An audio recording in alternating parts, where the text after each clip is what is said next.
बांग्लादेश के इनकलाब मंच के छात्र नेता और ढाका 8 के निर्दलीय उम्मीदवार शरीफ उस्मान हदी की मौत के बाद बांग्लादेश में तनावपूर्ण स्थिति बनी हुई है। पूरे बांग्लादेश में विरोध प्रदर्शन हो रहे हैं, आगजनी की जा रही है। बांग्लादेश में बड़े पैमाने पर विरोध प्रदर्शन के बीच ईशनिंदा के आरोप में एक हिंदू व्यक्ति को पीट कर हत्या कर दी गई। पहले उस व्यक्ति की पीट कर हत्या की गई और फिर शव को पेड़ पर लटका कर उसे आग के हवाले कर दिया। मोहम्मद यूनुस के नेतृत्व वाली अंतरिम सरकार ने हिंदू व्यक्तियों की हत्या की निंदा की और शांति की अपील करते हुए बयान जारी किया है। बांग्लादेश सरकार की तरफ से कहा गया है कि सरकार मेमन सिंह में एक हिंदू व्यक्ति की पीट कर हत्या कर दी गई है, उनकी मैं कड़ी निंदा करता हूं। कहा गया है कि नए बांग्लादेश में ऐसी हिंसा के लिए कोई जगह नहीं है।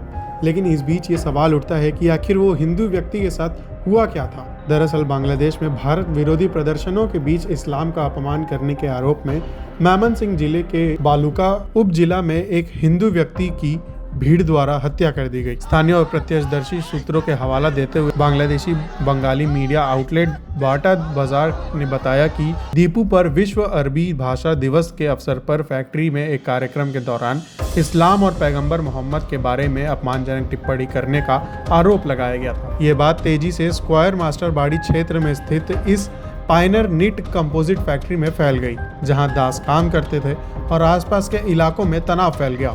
गुस्साई भीड़ ने 30 वर्षीय दीपू चंद्र दास को पहले बुरी तरह मारा और फिर बॉडी को पेड़ से लटकाकर आग लगा दी। अब इसे लेकर मोहम्मद यूनुस ने क्या कुछ कहा, सुनिए। আমি আপনাদের সামনে হাজির হয়েছি অত্যন্ত হৃদয় বিদারক একটি সংবাদ নিয়ে। সিঙ্গাপুরে চিকিৎসাধীন জুলাই গণঅভ্যুত্থানের সম্মুখভাগের অকুতোভয় যোদ্ধা ও ইনকলাব মঞ্চের মুখপাত্র শরীফ ওসমান হাদি আর আমাদের মাঝে নেই। ইন্না লিল্লাহি ওয়া ইন্না ইলাইহি রাজিউন।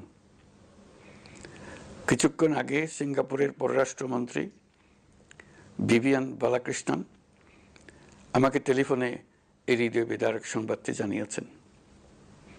ফেসিবাদ ও আধিপত্যবাদ বিরোধী সংগ্রামের এই অমর সৈনিককে মহান রাব্বুল আলামিন শহীদ হিসেবে কবুল করুন, এই দোয়া করি। আমরা সবাই মিলে এই দোয়া করি। শরীফ ওসমান হাদির এই অকাল মৃত্যুতে আমি গভীর শোক ও দুঃখ প্রকাশ করছি। তার প্রয়াণ দেশের রাজনৈতিক ও গণতান্ত্রিক পরিসরে এক অপূরণীয় ক্ষতি। আমি তার রুহের মাগফিরাত কামনা করছি এবং শোক সন্তপ্ত স্ত্রী, পরিবারের সদস্যবৃন্দ, স্বজন ও সহকর্মীদের প্রতি গভীর সমবেদনা জানাচ্ছি। শহীদ ওসমান হাদির স্ত্রী ও একমাত্র সন্তানের দায়িত্ব সরকার গ্রহণ করবে। শহীদ শরীফ ওসমান হাদির অকাল মৃত্যুতে আগামী শনিবার একদিনের রাষ্ট্রীয় শোক ঘোষণা করছি। এই উপলক্ষে শনিবার দেশের সব সরকারি, আধা সরকারি, স্বায়ত্তশাসিত প্রতিষ্ঠান, শিক্ষা প্রতিষ্ঠান সহ সরকারি বেসরকারি ভবন এবং বিদেশে বাংলাদেশ মিশনগুলোতে জাতীয় পতাকা অর্ধনমিত থাকবে। একই সাথে আগামীকাল শুক্রবার